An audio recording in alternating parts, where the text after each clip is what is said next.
আল্লাহ তাআলা সূরাতুল ইখলাস নাযিল করে বললেন, ওই পৃথিবীর মানুষ, তোমরা আল্লাহর পরিচয় জানতে চাও তাহলে সূরাতুল ইখলাস বেশি বেশি তেলাওয়াত করো। যখন কোনো বিষয়ে কণ্ঠা সৃষ্টি হবে সূরা ইখলাস বেশি বেশি করবা, আল্লাহ তাআলা কণ্ঠা শুরু করে দিবেন। এই জন্য মান আরাফা নাফসাহু ফাকাদ আরাফা রাব্বাহু, যে ব্যক্তি নিজেকে চিনতে পারবে তার প্রভুকে চিনতে পারবে।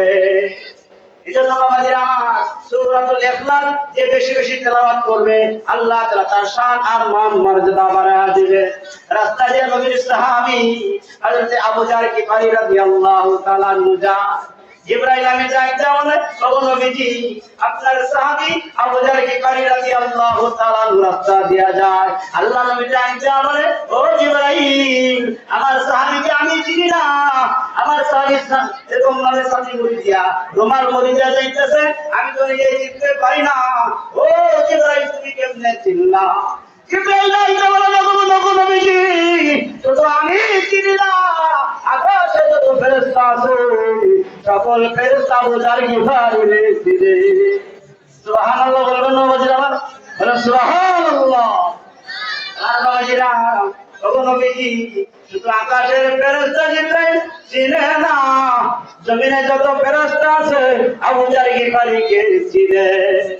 আমার বাবাজিরা, হযরত আবু জার গিফারী দিল্লিতে ঘর বানাই নাই, বাড়ি বানাই নাই, এর মধ্যে আবু জার গিফারী খায়রুল বাশার জিন্দেগি মে না বানায়া আপনা ঘর।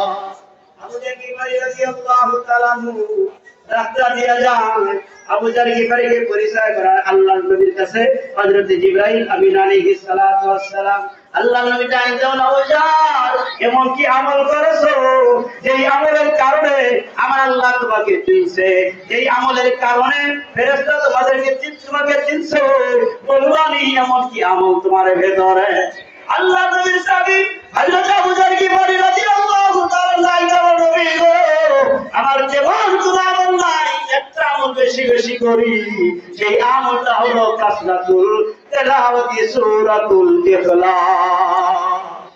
বাবাজিরা আমার, সূরাতুল ইখলাস আমি বেশি বেশি তেলাওয়াত করি, যার কারণে যদি আমার আল্লাহ আমাকে পরিচয় করায় দিয়েছে আসমানের মাঝে, আমার আল্লাহ আমাকে পরিচয় করায় দিয়েছে জমিনের মাঝে। এ বাবাজিরা আমার, সূরাতুল ইখলাস যে যত বেশি করবে সে তত আল্লাহর মাহবুব বান্দা হয়ে যাবে।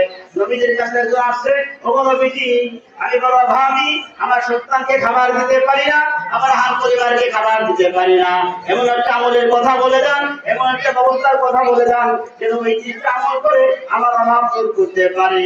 আল্লাহ নবী বললেন, সাহাবী তিনটা আমল করবা। এক নম্বর আমল হলো যখন ঘরে প্রবেশ করবা, যদি লোক থাকে তাহলে সালাম দিবা, লোক না থাকলে বলবা আসসালামু আলাইকুম ওয়া আলা ইবাদিল্লাহিস সালিহিন। আর এরকম ভাবে কেউ না থাকে তাহলে এইভাবে সালাম দিয়া এবার সূরাতুল ইখলাস একবার তেলাওয়াত করবা।